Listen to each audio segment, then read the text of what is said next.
ჩაიფიქრეთ პიროვნება, ჩაიფიქრეთ დრო და ვნახოთ, როგორია შანსი კონტაქტზე გამოსვლის. თქვენს მიერ ჩაფიქრებული პიროვნების კონტაქტზე გამოსვლის შანსი როგორია. მას ასე ორი ვარიანტი, პირველი ვარიანტი და მეორე ვარიანტი. ჩემო ძვირფასებო, ჩაიფიქრეთ ვარიანტი, პირველი და მეორე ვარიანტი და ვნახოთ, როგორია შანსი, რომ ჩაფიქრებულ ვადაში ჩაფიქრებული პიროვნება გამოვიდეს კონტაქტზე. მაშ პირველი ვარიანტი ვინც ჩაიფიქრეთ, თუ თავად პიროვნება ამოვიდა, პიროვნება ვინც ჩაიფიქრეთ, მიწის სტიქია შესაძლებელია, მაგრამ არააუცილებელი პიროვნება სტაბილური, ცოტა ნელი პიროვნება, იცით არის კონტაქტზე გამოსვლა პენტაკლი კაროლის მიხედვით არის ნამდვილად, ოღონდ ეს არ იქნება ძალიან მალე, იმიტომ რომ ცოტა მძიმე სტიქია, მიწის სტიქია და პიროვნება, ნელი პიროვნება, ანუ ძალიან ბევრს ფიქრობს პიროვნება და შემდეგ აკეთებს.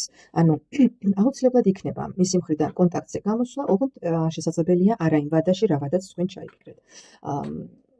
ნახოთ, მეორე ვარიანტი, ვინც ჩაიფიქრა, მადლობას მოგახსენებთ პირველ ვარიანტს, მეორე ვარიანტი, ვინც ჩაიფიქრა. აქ პიროვნება განდეგილი სარკაშია. შესაძლებელია ყველაფერი, რაც მის თავს ხდება, პიროვნება ანალიზებს, ფიქრობს, ფიქრის პროცესში არის ის სიტყვით. მეორე ვარიანტთან აქ ჯერ კონტაქტზე გამოსვლა არ არის, არ ჩანს.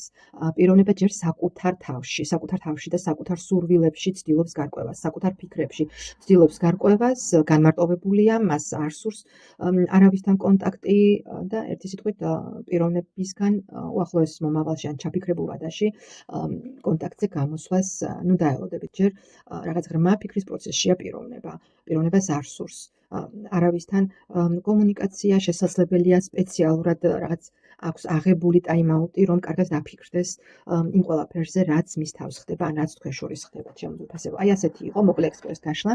მადლობას მოგახსენებთ, კომენტარებში დაამეწერეთ, რომელი ვარიანტი აირჩიეთ და რომელი რეზონირდება. მადლობა და ნახვამდის.